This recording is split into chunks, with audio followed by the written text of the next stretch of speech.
Chicago, what do you say? It's the CHGO Cubs Podcast. It's one day after Craig Counsell Day here in Chicago. Officially the manager introduced yesterday, Luke Stuckmeyer, Ryan Herrera, and Corey Freedman in today. We'll address the Cody rumors in a second. We're going to talk more about the new manager, the 56th manager in the history of the Chicago Cubs in a little bit. We're going to talk about some of the free agency rumors and how the Cubs might go about creating the next great champion Cubs roster, how they can go about doing that, and how soon that can actually happen, because we've actually had a timeline sort of put on by the front office a little bit. If you pay attention, they're telling us a little bit more about what might happen this offseason. At least I think so. All right, so Luke, I do just want to say I think it's a little messed up. I know we're clearing, everybody's clearing room on the 40-man, but right.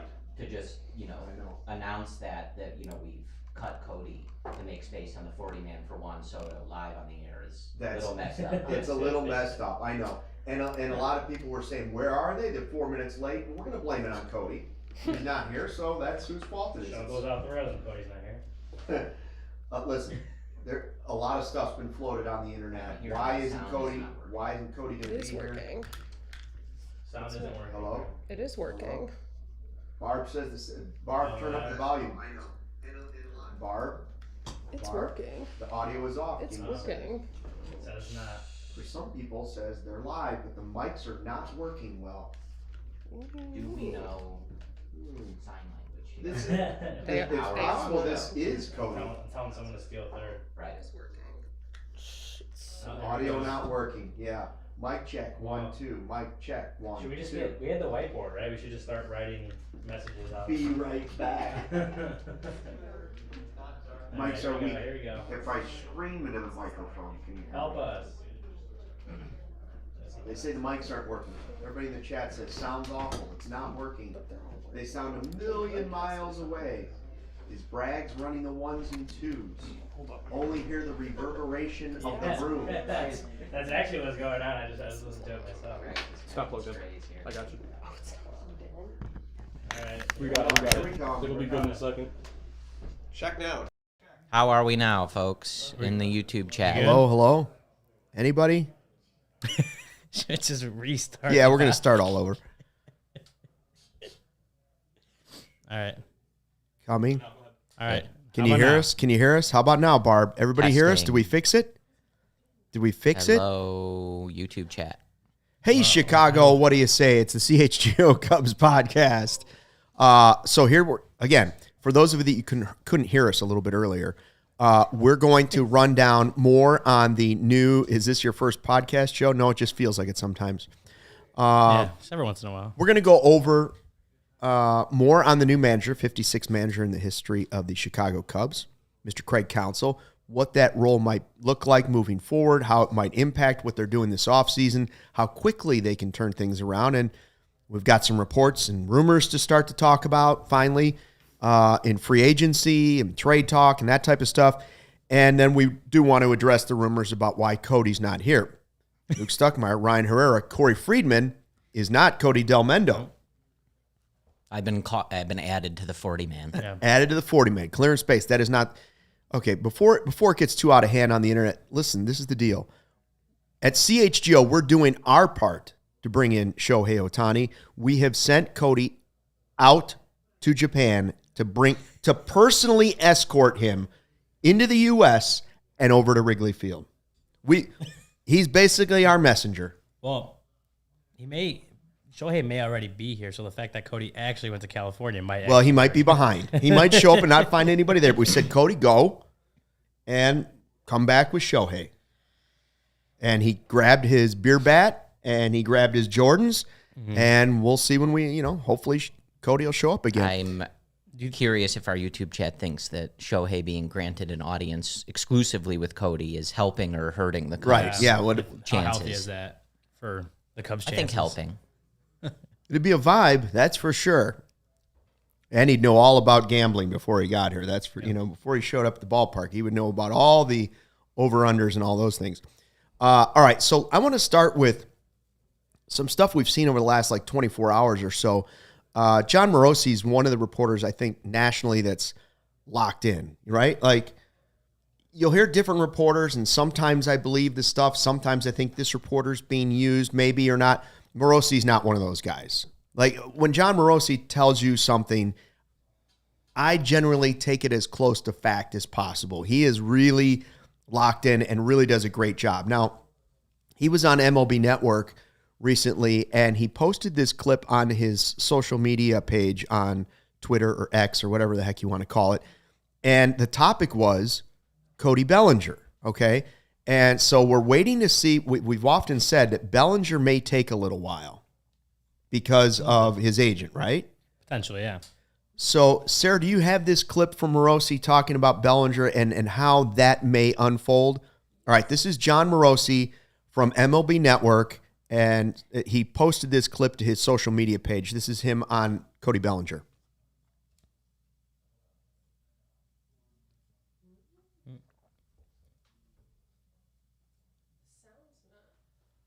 Sound's not we'll wait on that. playing. We'll wait.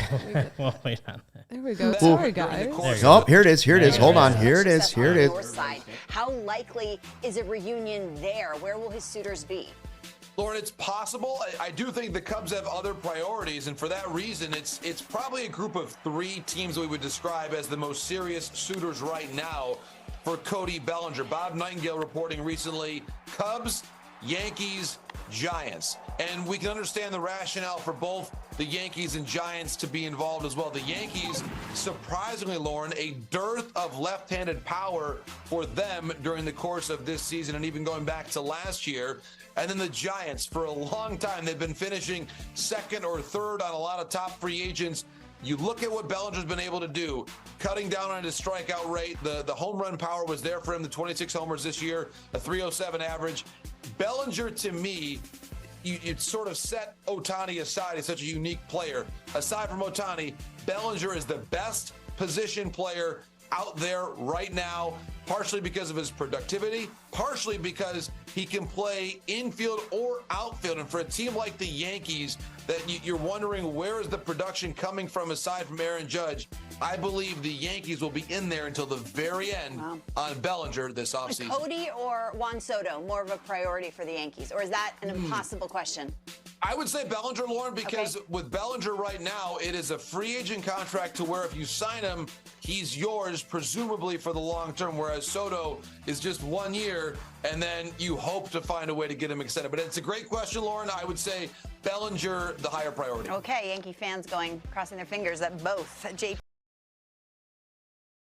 That just little clip from him on MLB Network. Morosi starts it by saying the Cubs have other priorities right now. Two-pronger. Why, if he is the best position player out there? And B, who are those priorities? What are those priorities? I think the way I hear it or heard it, not that like Cody Bellinger isn't a priority, but maybe it's something like where they obviously, like you mentioned, that the free agency is going to take a while, right? So they're not 100% going all in on Cody Bellinger right now because his market might take a little while, and maybe they know that. I think that could be part of it, but I mean, Morosi is obviously a lot more connected, but maybe that's the way I hear it. So you're saying like the Cubs may have just told him, get your offers and come to us. It's possible. Okay. It's possible. But, and then it's like, because they don't need to sell Cody Bellinger on anything really. Like that's right. He knows it. They sold him on it a year ago. He knows the organization, understands what's going on. I mean, obviously they just hired a new manager, so I would assume Craig Counsell would have to meet with Cody Bellinger before he were to sign.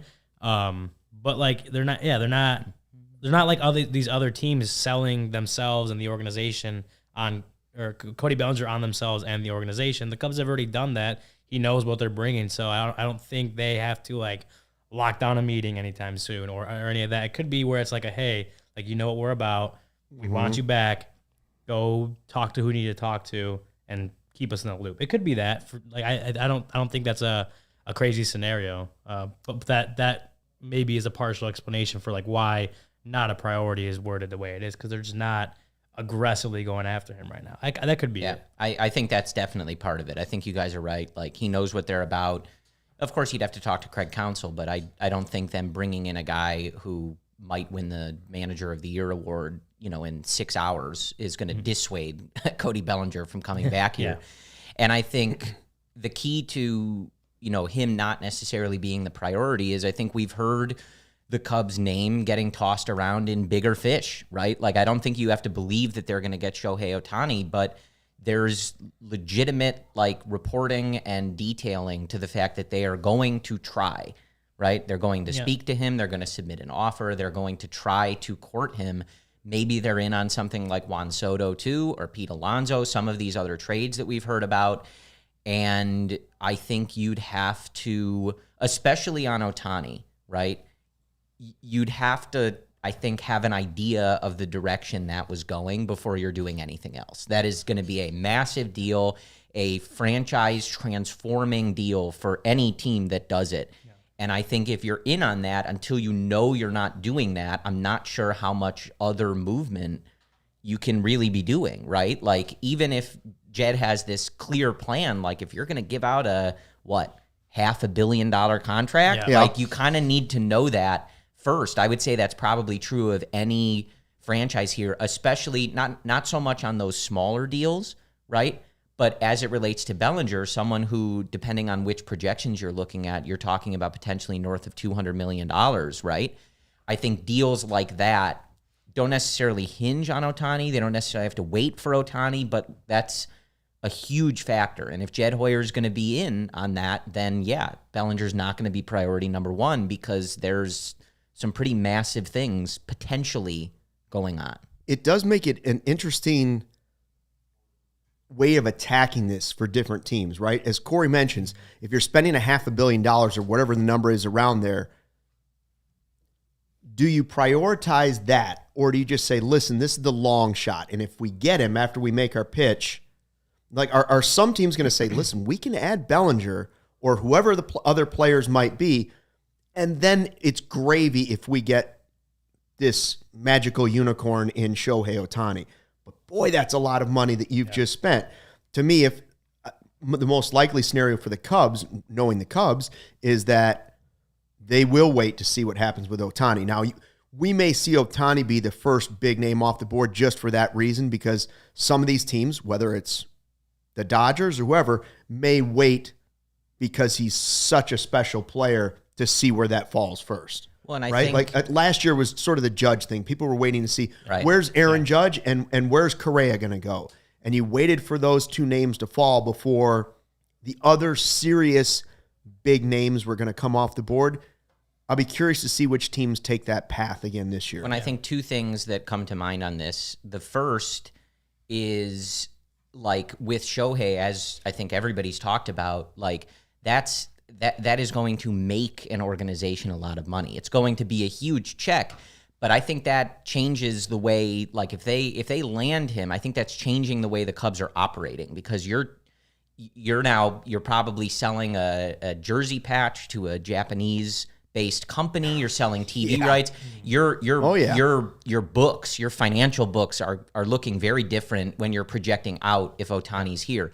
The other thing I think on Bellinger, and I think to your guys' point about, hey, you know what we're about, we want you back, but go get your offers and come back.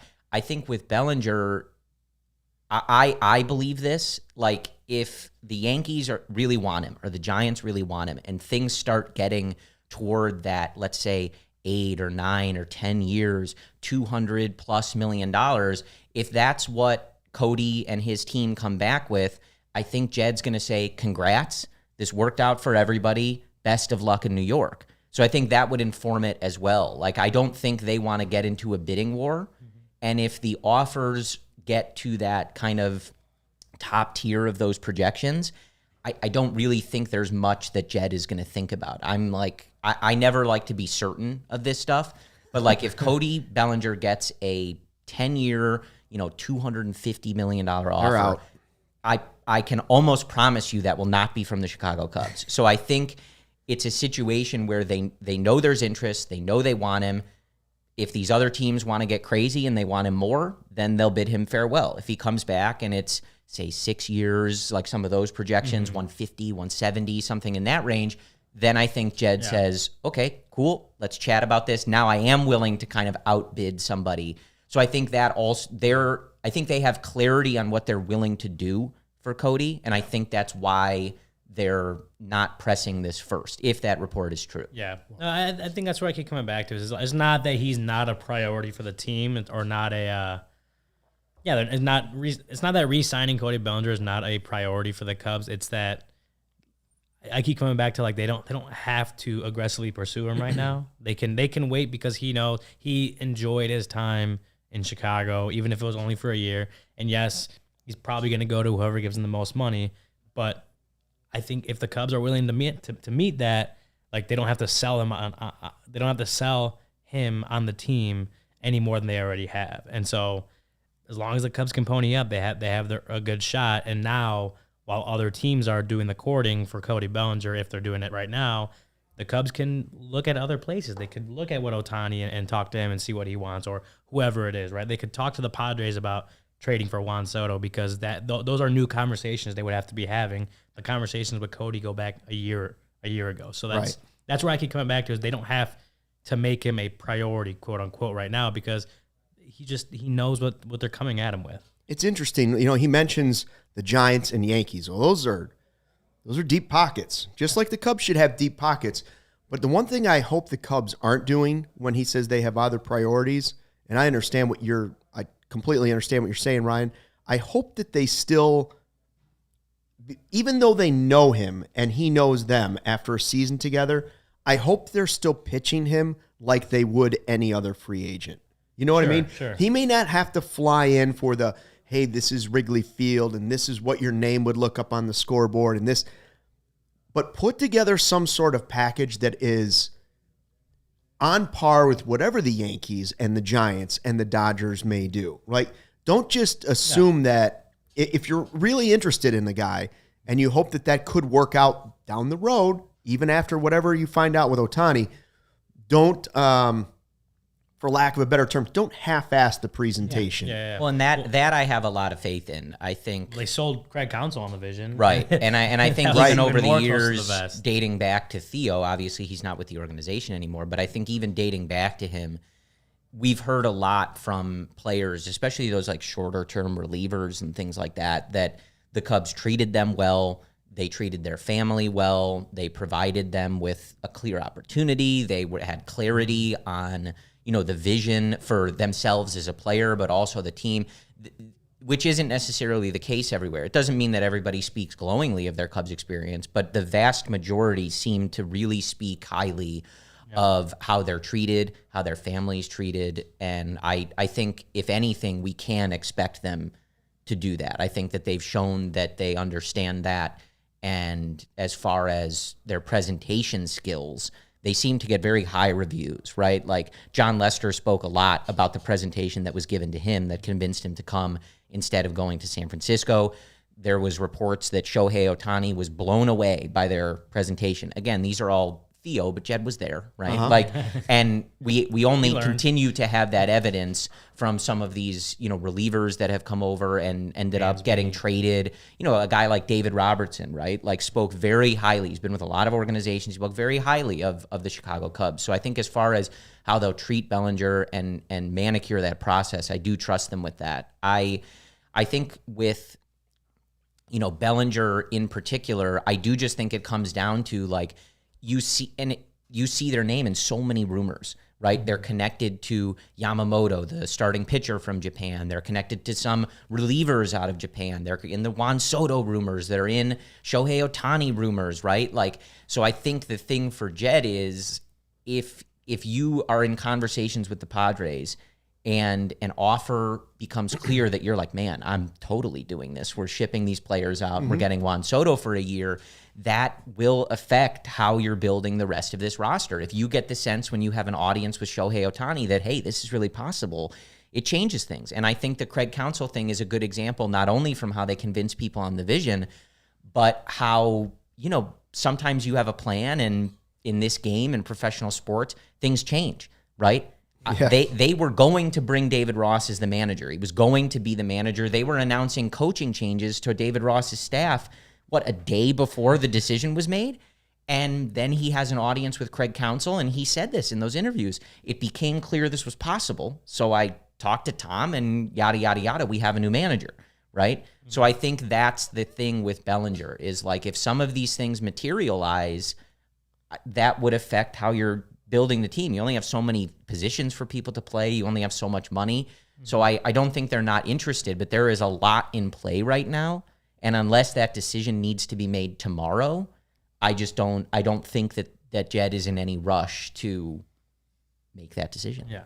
He gave me some confidence in how the offseason will go in that he said he was going after one of the big shortstops last year, and he got one of the big shortstops. Now, he fully admitted that it did get to a point where he was like, we might strike out. Yeah. Okay? They can't strike out this offseason on whatever they're doing. By the way, I've noticed Cody Delmendo, our guy Cody, he's actually, on his way to Japan. Yeah, on his way to Japan, he's still chiming in on the live chat. Now, that is a teammate right there. Still joining it, and Barb says, I hope that he's packed some hero bread to take to Yamamoto and Shohei and, show him what kind of bread we've got here in Chicago. We'll talk more about hero bread in just a minute. Now, the other Morosi thing that came out in the last, 24 hours is that him saying for Ohtani, geography is not necessarily a priority, okay? And I heard Jed on the radio with Waddle and Sylvie on my way home yesterday, and Mark Silverman was amazing, just peppering Jed with questions about Ohtani, one after another, and Jed would just kind of laugh and chuckle and find a way to not answer the question, right? But as he does. But the one thing that he did address that I thought was interesting was, I don't remember how Sylvie presented it, but he was talking about the last time, and he's like, listen, I'm not going to negotiate. There's no sense in me talking about this, even though I can. Doesn't do any good. But he does believe that the presentation that they made to Ohtani the first time around, which reports will tell you, he wouldn't confirm this. Jed's like, we might have been second place, tied with 6 other teams. I don't know. Right. He did admit that. He's like, we thought it went really, really well. And he believes that it changed the way the organization goes about those presentations, okay? He believes that the organization grew from that first process with Ohtani, even though they didn't land him. So did it help land Dansby Swanson? Did it help them avoid striking out last offseason? We'll never know. Will the same presentation be good enough with Ohtani this time around? Because you can say, well, look at this is what we've got. You've got Seiya here. We've got these prospects. We've got maybe the best manager in baseball. Interesting. Yeah. But with always the drawback has always been geography. And now Morosi's saying what he's hearing is the guy just wants to win. Yeah. He doesn't want to be Mike Trout and sit in L.A. and play with the Angels and never be in a playoff game. I think when you look at it, 6 years ago, geography mattered, right? That's why there were so many West Coast teams and Cubs. Yep. I think the Cubs and the Rangers and maybe one other team were not from the West Coast, but it wasn't. It was I think it became clear that geography mattered and where he was playing mattered. But yeah, I get it. Now he's 6 years later, he's gonna be 30.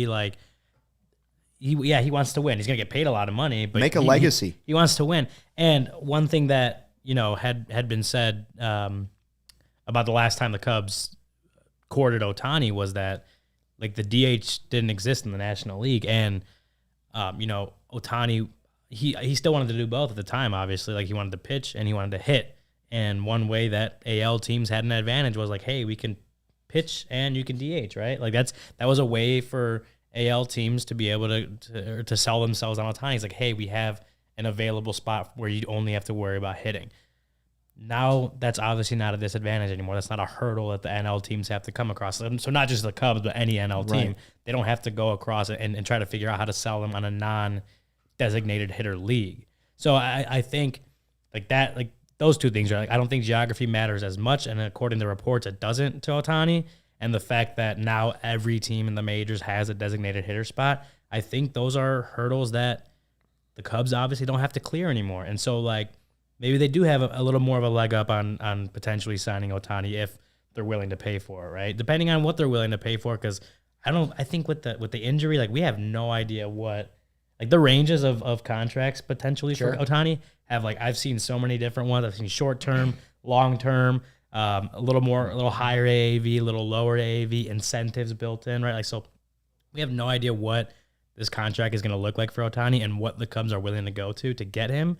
But I think there's a couple different hurdles and a couple different challenges that now the Cubs don't have to clear anymore because 6 years later things are different. And so when Morosi talks about that, when I hear Jed talking about, reminiscing on the last time they courted Ohtani, like you look at it, it's like, okay, like maybe they do have a better shot this time around than what they had last time. I think it's going to be about who pitches him on a vision of consistent winning, right? I think when you are on a team performing that way and losing all the time, it has got to be incredibly frustrating, right? Mm-hmm. Especially because I assume part of the vision he was sold on in the first place was that at some point with Mike Trout, they would be winning, and that never happened, right? So I'm that's going to be part of it. He wants to win, and he's not going to want to do that again. And I think the other part is pitching. Like, there is an opportunity, right, for him to be one of the most popular athletes in the world, a star in the sports world, and he is, but to the degree that he was playing in Anaheim, right? If we're talking the teams that we see in the mix here, right, Dodgers, Cubs, I think even the Giants, right? The Yankees, if they end up getting involved, you're pitching a vision to him of like, you are entering the stratosphere of athletes that get talked about in a very particular way, not just because of your performance, but because you're performing that way on a massive stage, right? And so I think the Cubs have a chance as much as anyone. I think a lot of the teams involved are going to have the same resources, right? So it's going to be about convincing him of this full vision for his life, not just as a consistent winner, but his ad revenue and his star power and things like that. And it's all going to go together. So I think the Cubs have a shot. I think there's a reason that everybody expects the Dodgers to win out on this, right? Because geography doesn't matter, but their geography is a lot closer to where he lives. Well, and it's an they've easier shown they can flight. Win. Yeah. Right? They've shown they have players. They have the money. They're not joking around. They're a bigger market than Chicago. Like, they've been winning more right? consistently than the Cubs have. Yeah. It's a shorter flight to Japan. Like, there are things to consider. It may not be the predominant factor, but there's a reason that, every article you read has them as the prohibitive favorite here. So it's going to be up to Jed and company, if they want to sway him otherwise. If they're really in on it, I don't think they have to. If they're really in on it, it has to be this two-way street. There has to be a little give, I believe, from Ohtani, but just a little bit of string for the Cubs to pull. Now, there are teams I think they will have to outbid, right? Like, they'll have to go higher than these teams. I think the Dodgers are one of them. I don't know how much the Dodgers are willing to go, but let's say he comes down and he says, all right, it is the Dodgers and the Cubs. Then I do think the Cubs will have to give the biggest offer, whether that is the lump sum or the years or whatever he's looking for. Now, if it's let's say it's the Yankees, maybe not, because maybe geography does matter a little bit in that case.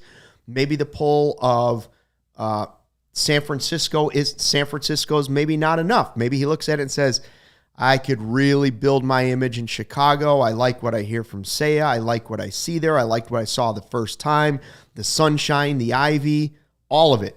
And so I don't think they have to outbid everybody if Ohtani's really interested in coming to the Cubs, which hopefully we believe he is.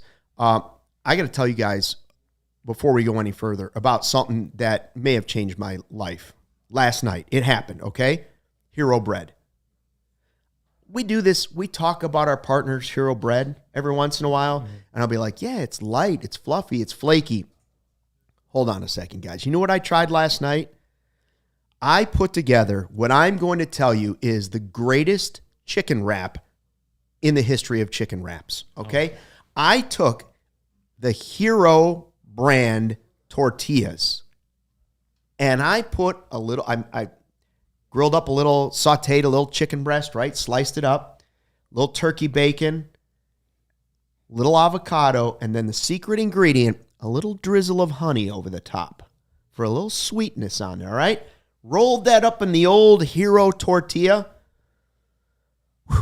Their founder, Cole Glass, I'm telling you right now, Corey, this guy should get a humanitarian award.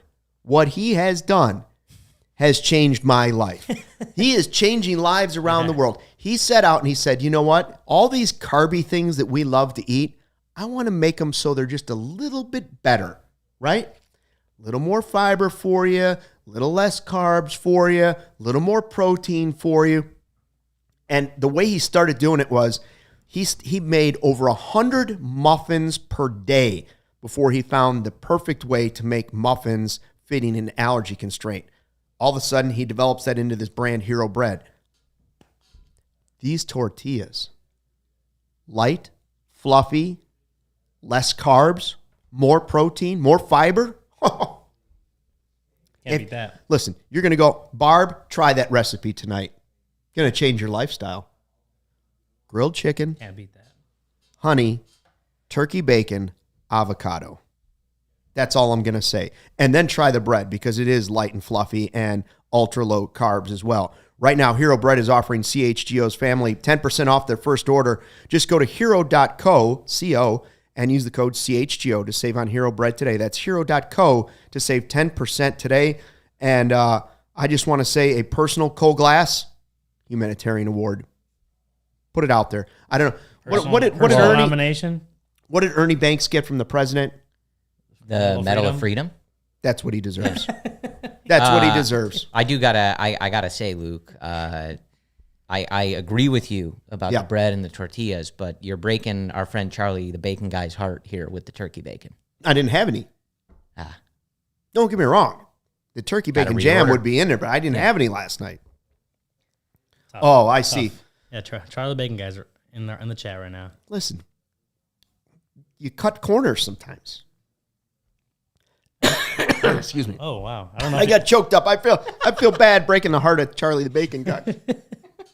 Listen, Charlie, you and I both know that the thing that would have kicked up that and taken it to probably, as I was making it, I thought, this is shameful that I'm having turkey bacon on it. And I did think to myself, if I had Charlie's bacon jam on this, what am I doing here sitting talking Cubs baseball? You might not have come into work today. Well, I thought to myself, I should be. He would have floated. I took a bite of it and I thought, all this is missing is the turkey bacon. Get that out. Put in Charlie the bacon guy's bacon jam in there, and I probably should be on the Iron Chef. That's how good the recipe was. I start making cookbooks right now and selling them. I believe you. Bam! I got to come up with a catchphrase like that. Bam! That's it. And maybe it's just the noise like that. Anyways. Charlie, if you could send by some of that bacon jam over to the CHGO studios in West Loop, appreciate it. Thank you. What else we got here? Let me tell you about Circa Sportsbook, Luke. Oh, yeah, please do. Circa Sportsbook. Cody talks about it all the time, but obviously Cody's not here, so I'm taking over the gambling job today.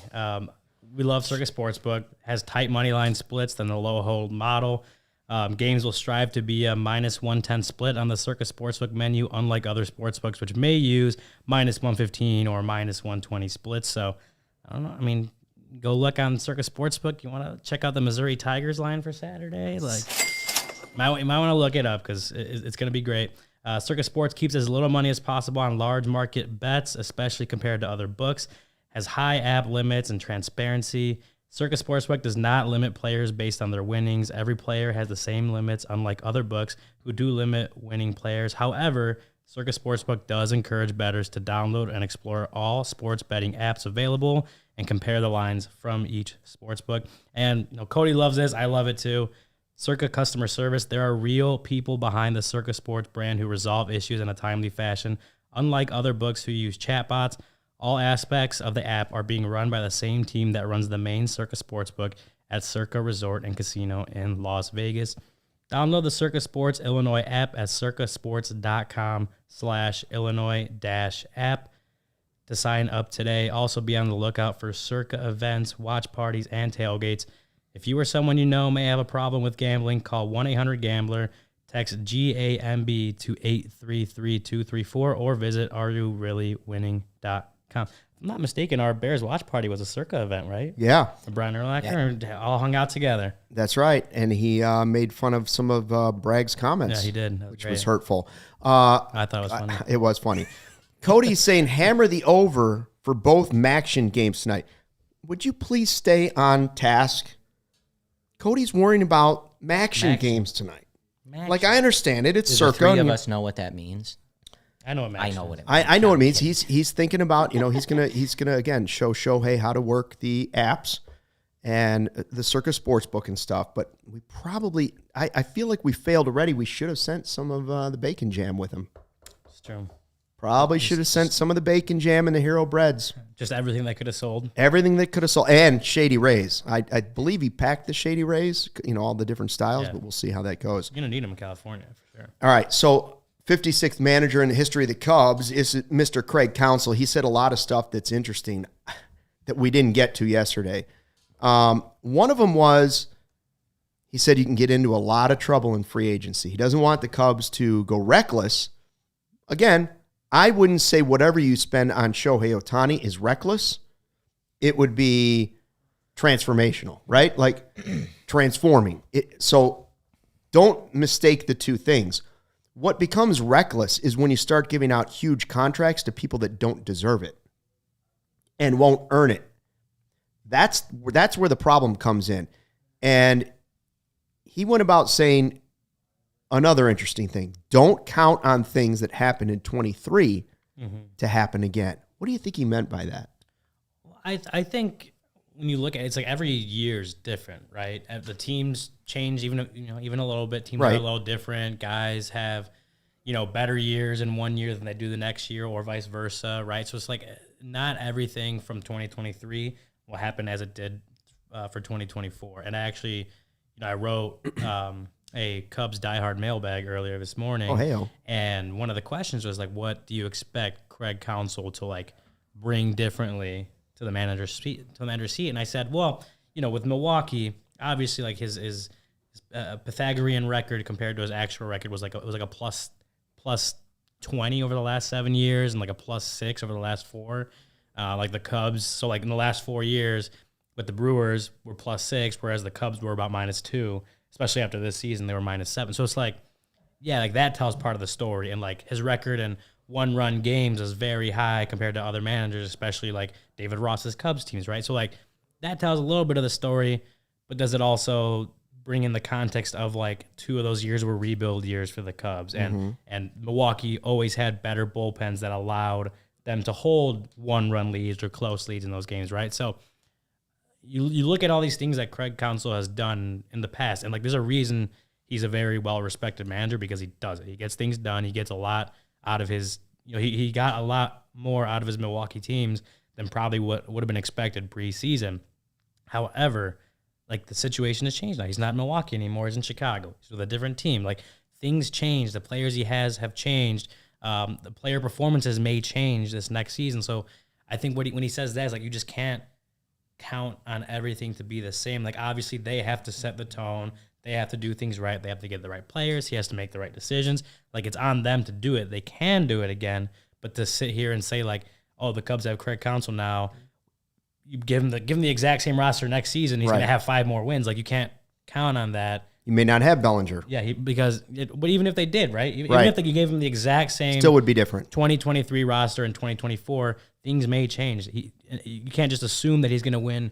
The Cubs win 4 or 5 more games with Craig Counsell next season because the situation will change. So I think that's what he's talking about is just they're going to do the work to make sure this team is improved next season, but it's on them to do the work and not just assuming that by bringing in Craig Counsell, things are going to automatically be better. Yeah, and I mean, I think that's a good way to look at, I think, any professional sport, but especially baseball. Like, things are constantly changing, and you have to be evaluating things where they are, right? Like, very few players are. I always think of Ben Zobrist as like the model of consistency, right? When you look at his career, he was putting up a pretty particular slash line, like, every single year, right? Just very reliable. Here's what you get with Ben Zobrist.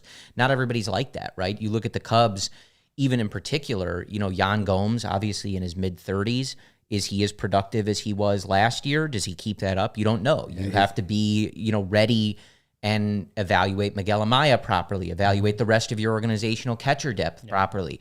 Seiya Suzuki had a very up and down season, but finished as one of the best hitters, for the last 2 months in Major League Baseball. So which version of him are you getting? I bet on that version, right? But that would be the thing. You don't expect him, hopefully, to go up and down as much next year. You expect him to just be a consistent, great player. We asked the same question, coming into this year of someone like Justin Steele, right? He was great in the second half 2 years ago, and there was a big question. Can he repeat it? Can he get better? He did, right? But you didn't know that, Keegan right? Thompson didn't. Steele did. Exactly. And I think Brandon the Hughes, bullpen, Yeah. a great area for what Craig Counsell's talking about. You got so much production for several months out of that big three of ALLCITY, Merriweather, and Mark Leiter Jr. fell apart at the end, right? You would hope going into next year that they improve, their roles are clearer, and you have more depth to avoid something like that happening. So I think he's just getting at you have to constantly be evaluating things and prepared in both directions, guys to get better and improve, right? If Christopher Morel has a regular position, is playing every day, maybe he does cut that K rate a little bit. He's only 24 and he develops into a star, right? So maybe it's not the same journey you just went on this year. The other thing I would say in terms of what did he say about getting reckless, right? Right. The interesting thing about the Cubs, and people have talked about this, I think specifically in the Jed era, right? Talking only about Jed. Taillon is up in the air. That's another good one, right? You expect him to be better. You don't expect that to go the same as 2023. At least I don't. Not that bad. I really don't expect that. But here's what I think, what you're saying, Corey. Sorry to interrupt. Sure. You can finish in a second. You're not that sorry to interrupt. No, I'm not. Here's the one thing I would say. If the Cubs are smart and they really do want to compete, then the ones that they're not sure about, like the ones that are trending up, go ahead and hope that that's what happens. Right. The ones that are trending down, you have to bet against them, and if they prove you wrong, it's a bonus. Right. Absolutely. In some ways, you can't watch that trend. Even the Seiya thing, the up and down season, the most likely thing to happen for Seiya next year, while I agree, I think he may have figured it out at the end, the most likely thing is another up and down season. That's what he's shown us. Sure. So they have to consider that too, Absolutely. that it may not just be a magical finish that rolls right into another season part of the problem, a huge part of the problem in 2023 was they were not prepared for the bad outcomes. They were not prepared for the bullpen falling apart. They were not prepared for the depth that was necessary at other positions when you had injuries or guys not performing, et cetera. What I was going to say, though, in terms of the recklessness and like spending and things like that, Jed, again, Taillon, jury's out. There's still 3 years left. In general, he has nailed the big signings. Right? Seiya has been a very productive player for this team, even if it's been up and down at times. Marcus Stroman, outside of getting hurt, was mostly very good for this team, right? Dansby Swanson looks like a slam dunk, especially compared to those other contracts from the market last year. Where their spending has been reckless, right, is on those depth signings, those margin signings, right?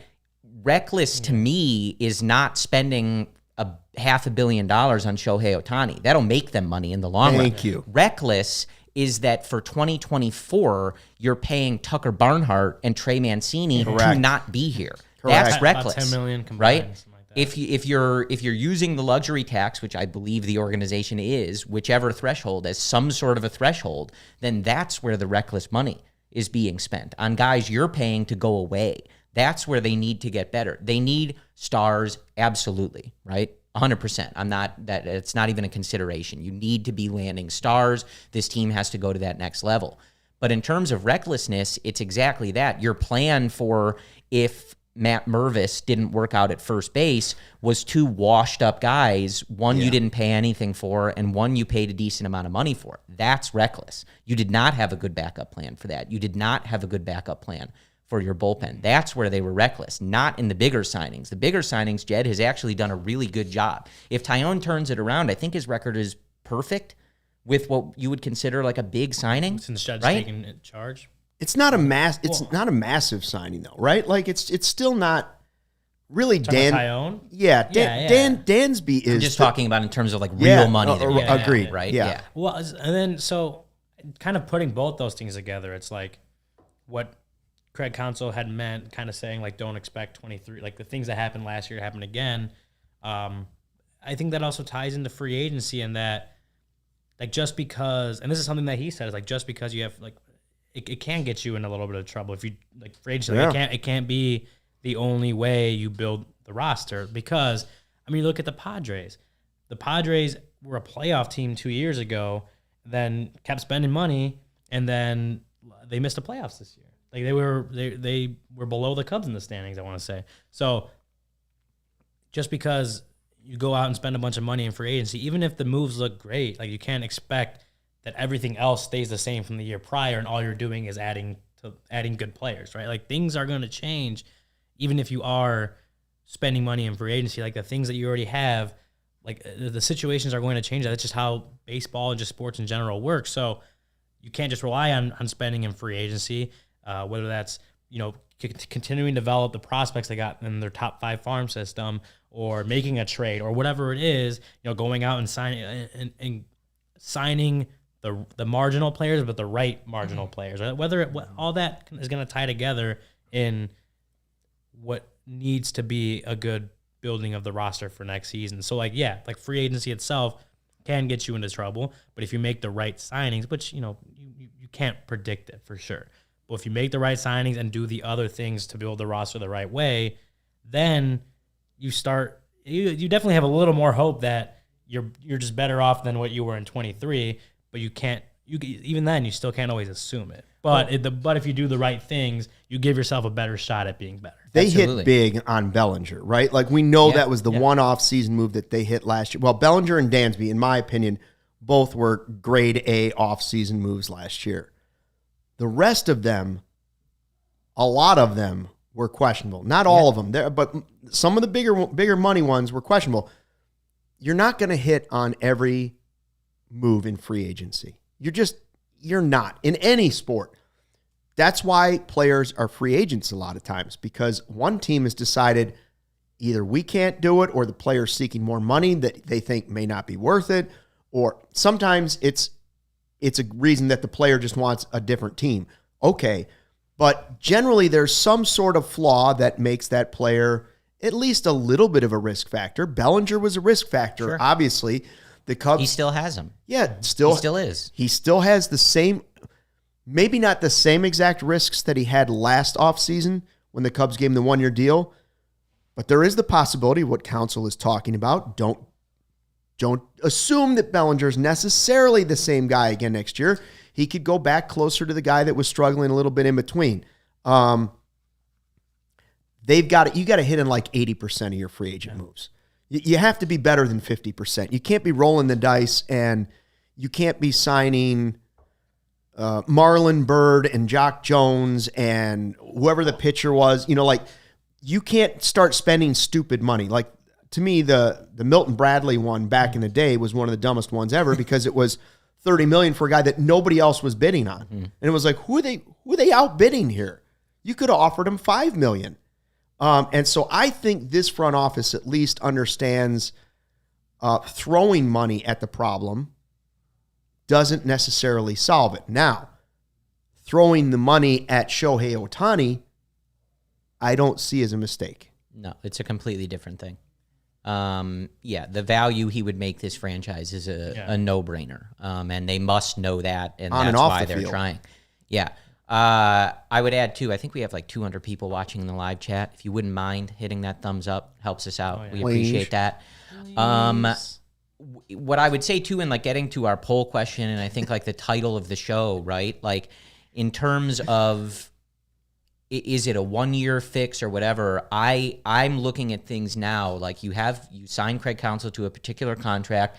That's a particular window, right? That 5-year span is a particular window in and of itself. And it's hard to take a team from 83 wins, 84 wins? 83. Credit to me for 83. For those of you who've forgotten, I said 83 in the offseason last year. I was just teeing them up. They won 83.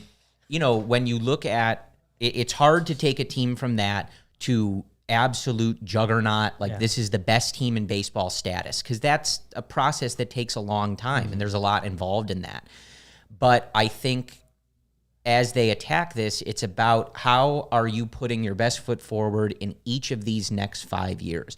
And that doesn't mean that in the 6th year we go into a rebuild. Like, that's what we're trying to avoid. That's what this organization should never really be doing.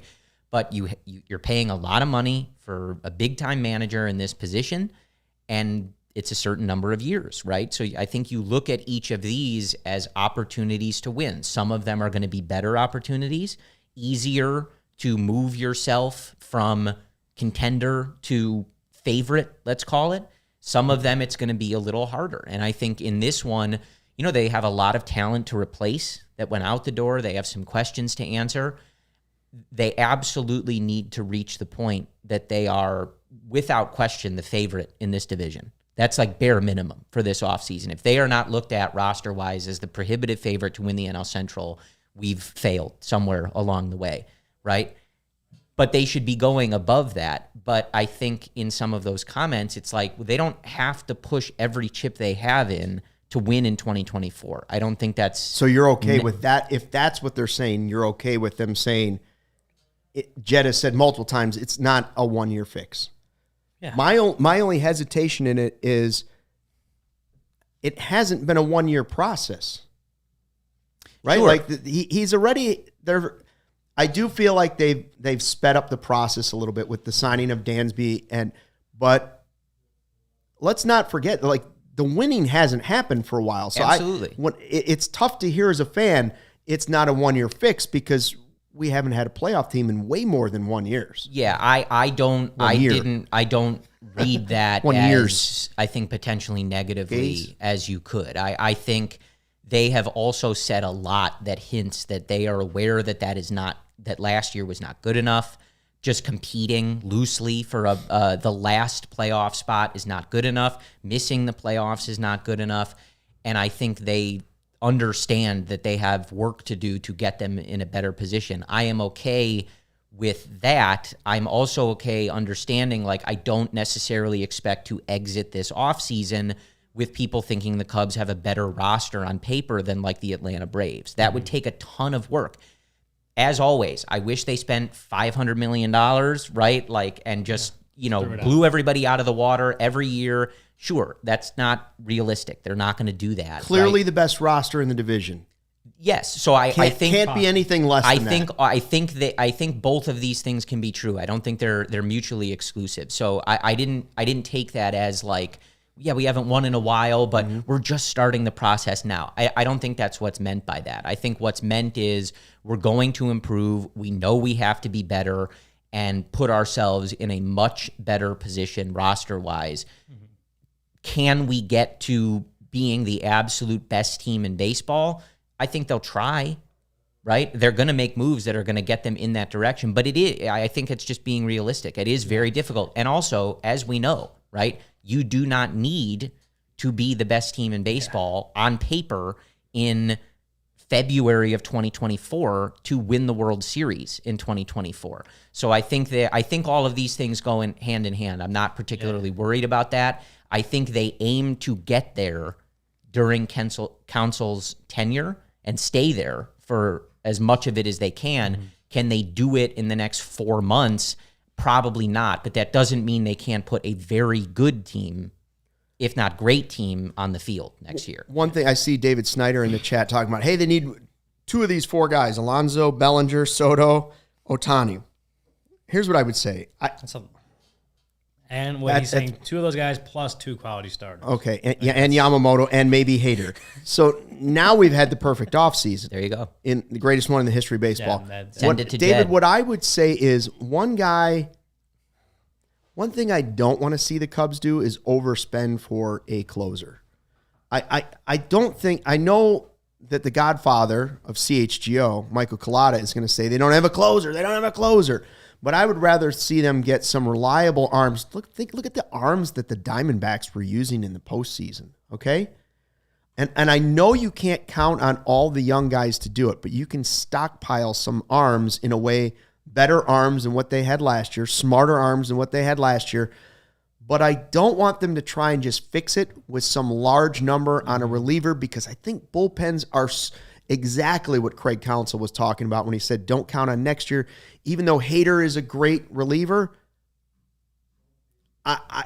it's the most volatile spot in any baseball team. And I think it is something that you can fix at a trade deadline because you can see who is good that year. That's something that me and Cody talked about last week. At least what I said was I think you can go into next season with Adbert Alzolay as your closer and be fine with it because he was a solid closer from the vast majority of his time this last year. And what if you have Adbert, he's fine the whole season, but then you get to the trade deadline and like a closer becomes available. It may not be a Chapman situation, but you say this closer, if we get him, would help us, would give us an even better shot at winning the division, making noise in the playoffs, potentially going to a World Series, right? Then like you said, you can potentially fix it then. But I don't think you have to go and get a Josh Hader right now because I think Adbert proved last season that he's a fine closer. He may not be elite, but he can get the job done when you call on him. I think he proved that last season, so I don't think you need to replace Adbert right now. Well, and I think the frustrating part about last year was I don't think most people looked at the 2023 Cubs and said they needed the most high-priced free agent closer to make the playoffs. They needed like a couple more like reliable arms, even like pitching like the sixth inning sometimes. Right? Like the problem was it got boiled down to three guys basically every single night. And for as much as David Ross could run Jose Cuas out there, right? Like, I don't think they didn't need the Chapman from 2016. They didn't need that move. They needed like a body that could get through a handful of innings so that Julian Merriweather didn't have to do it every night, right? So I do think that's part of it. And that's what shortens windows, right? Those bad little deals, they add up. Right? Like the money that they're giving to, and I'm not trying to like ride these guys, right? But like the money they're giving to Tucker Barnhart and Trey Mancini, even added up, let's say even that's one high quality reliever. Well, that's one high quality reliever they're not going to spend that money on because it's going to guys who aren't even on the roster. So those things add up. Those little decisions do add up. And I think that's where they really do need to be smart. And we talked a lot too about the balance of getting those young guys opportunities, whether it's position players or pitchers, not counting on them, but also providing a runway for them to try and contribute. We saw it a lot from guys in the World Series, right? Guys like Evan Carter, Corbin Carroll. At some point, they were given the opportunity to have that runway to fail, succeed, grow, adjust. And I don't think the Cubs have done the best job of that necessarily over the last couple of years. Well, you're going after Barnhart. Listen, a lot of people in the chat saying, we need a bullpen, we need a pen overhaul. I don't disagree with any of that. I'm just saying I don't think a pen overhaul includes spending a huge contract on a guy that's been a closer before.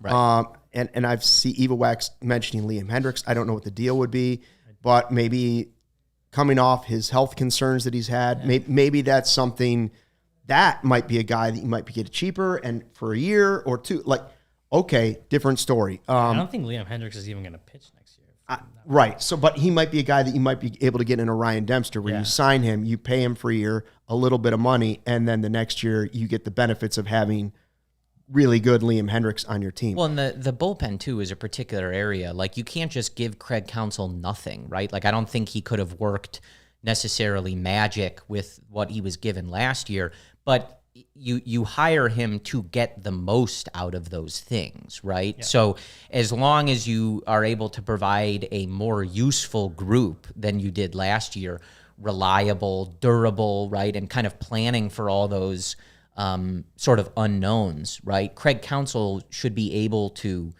make it work. He's done it in Milwaukee, right? And the best organizations like Milwaukee has for the most part in the last several years in terms of their bullpen, they've developed those guys. Yeah. Those are their guys that they're developing and, sort of carving those roles for. And that is something the Cubs definitely need to get better at. And Craig Counsell will assuredly help them with. Yeah.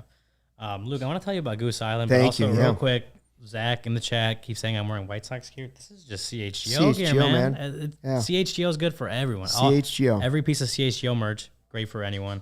But yeah, let me tell you about Goose Island Beer Company. Where is it? Chicago's beer since 1988. right? Yeah, well, CHGO is supported by Goose Island Beer Company, Chicago's beer since 1988. I mean, you look at the beer roster, you might just try It's to a lineup. just add it to the Cubs lineup. And It's Murderer's Row right there. That's what we're hoping for this Yeah, offseason. The Oktoberfest, the Beer Hug family, the 312 Wheat Ale, which is my favorite. I know that's Corey's favorite as well. Absolutely. And the Full Pocket Pills, which is Cody's beer of choice. That's cleanup. When That's cleanup when for he him. does a beer bet, that is his beer of choice. Grab ultra fresh brewery exclusive beers at Goose Island's original beer brew house on Clybourne Avenue in Lincoln Park, or from their tap room on Fulton Street in Westtown. Goose Island Beer Company, Chicago's beer. Yeah, I'm hoping Cody didn't have to pay extra on the luggage charge for that, because I know we sent a lot of Goose Island. We want Shohei coming back on the plane with lots of Goose Island, so hopefully he was able to get through through customs and whatnot. FOCO, make sure you get fitted out with the best sports gear around. Hoodies, shoes, signs, bobbleheads, everything in between. They've got the Aloha shirts that Ryan likes to wear to the ball game, polos, bags, everything you need for a game. A lot of our set decorations come from FOCO. They have great bobbleheads, and they really hook us up with some cool stuff for our set. We appreciate that, and thank you. Make sure you check out FOCO.com or click the link in description below for all non-presale items. Use the promo code CHGO for 10% off. Listen, we're getting close to holiday shopping time. FOCO is the place to go. I see we have a super chat from our guy Fernando today. Cubs need pitching. Who's out there for the Cubs to go get? That will be a future podcast coming up, Good tease. Fernando, but that's what we call a professional tease right there. I did want to mention before we go, and I know we're over time already, we had Counsell, and I had like 24 hours to think about it, and I was like, okay, I love the hiring. We just talked about how he was saying don't be reckless with the spending. Some people would say spending $8 million on your, even though it's not against a salary cap, if you will, is slightly reckless for an organization that has told us that they had at one time biblical losses. What do you think the value of a manager is? Because when I first thought about it, I thought to myself that it is probably too much to spend on a manager. I don't know if he's that much better than Ross, but he's definitely, in my mind, a better manager than Ross. Even if he is the best, what is it worth? And one thing I hadn't considered until now is that the speed of the game has changed, right? So the pitch clock came in last season, and did that impact Ross's ability to grow as a manager, right? Whether it was reviews, it's one place where I think because the game is faster, we noticed this. You're not playing 4-hour games as much anymore. He's got to make the review decisions faster. He's got to make hit and run decisions faster. Everything has to be slightly faster.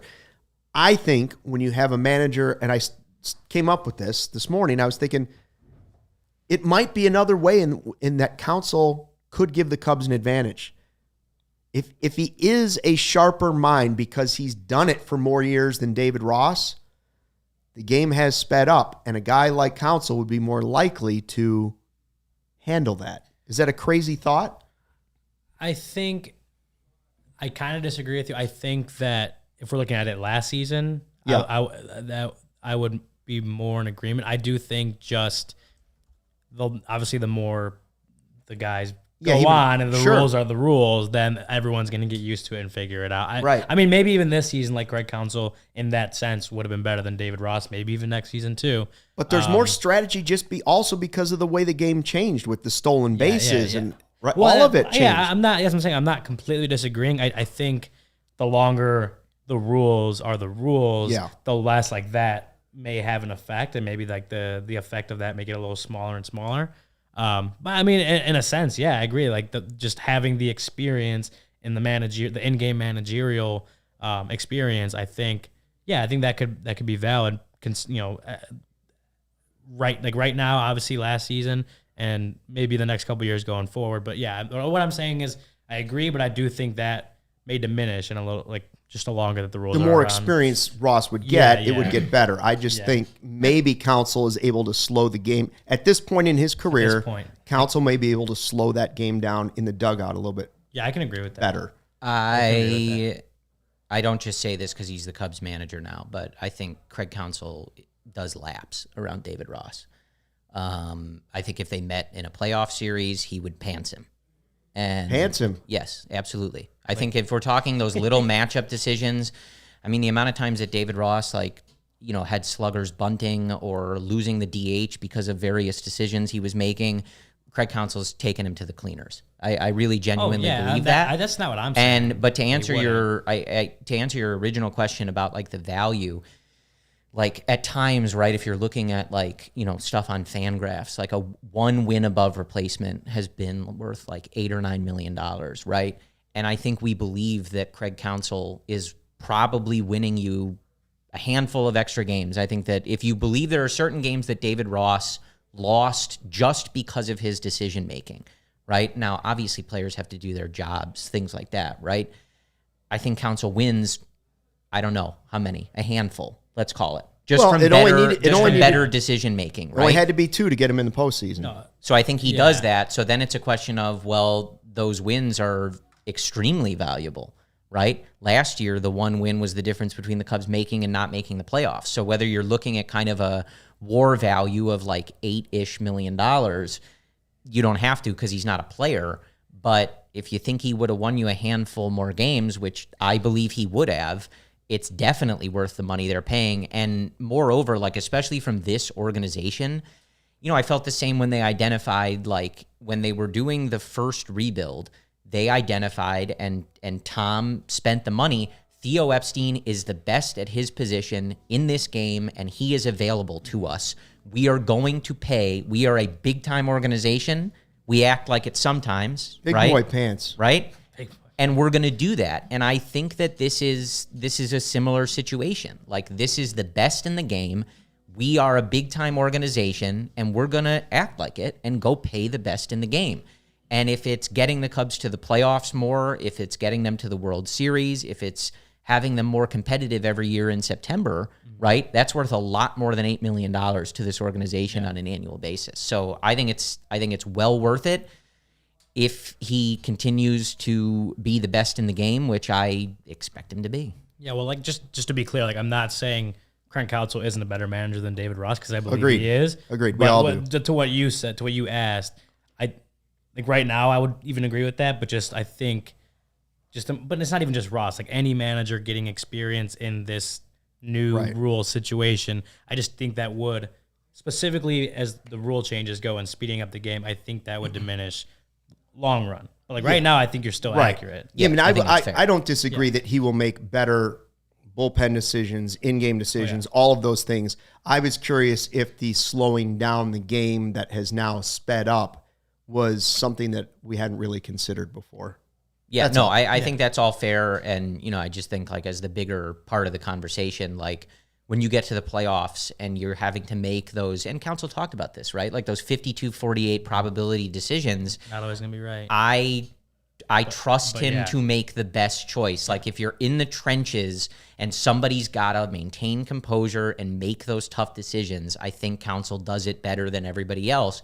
But even he admitted, sometimes it's a toss-up, and you kind of just have to hope your process is good and you're right about it. Yeah. So, all right, we're back tomorrow live at 1:20. Cody's on his way to Japan to escort Shohei Ohtani back to the CHGO studios and then Wrigley Field, of course. He's got his... They would be at Murphy's first. Yeah, he's got his Shady Rays packed. He's got some Sunnyside in the bag. He's got some, what?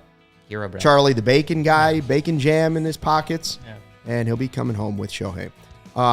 Don't forget, by the way, to sign up to be a CHGO diehard. Best way to do it is do it right now so that you've got the diehard card so that when Shohei gets here, you're able to throw it down on the table. We have all our post-game shows during the season. We're here Monday through Friday, 1:20 in the off-season, every week, no matter what. Premium written content from Ryan and all the guys at allchgo.com. 20% off all our events. Oh, wait. Hold on. Ryan's going to break it out. Dope merch for all the teams. Look at the shirt, the hat. It's all in. Free shirt when you become a member. And the Die Hard card. Look at that. I'm going to get up into the camera. So. Get that right up there so that when Shohei, the whole table over. When Cody's like, here, what we have this Die Hard card thing that you just can't get in San Francisco. That's it. Die Hard card. Bingo. Nailed it. That is nice. That's how you throw it down. One more time, Ryan. Show us again how you do it. One more time. That's how you throw it down on a table. The diehard card, accepted everywhere around the world. Accepted everywhere. Thank you for checking out the CHGO Cubs podcast. See you back here tomorrow at 1:20. Until then, fly the W. Hope you feel better, Becky. We all silly like the mayor.